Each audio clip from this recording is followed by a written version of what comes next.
Hi guys, welcome to Celebula SA, where you get the latest news on all things trending and newsworthy. Now don't forget to like, share, and subscribe to my channel. And please do not forget to hit the bell so you never miss any of my uploads.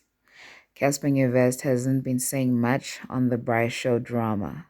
However, in recent tweets, he decided to indulge those interested with answers to their questions. Cassper is steering clear of any legal drama of the Braai Show.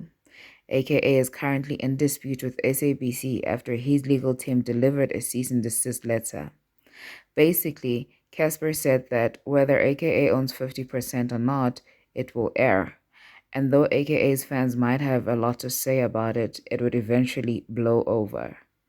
He also answered a tweet asking about ownership dispute, and Cassper said, "People are just making senseless noise. Nothing is being stopped, everything is still going as planned."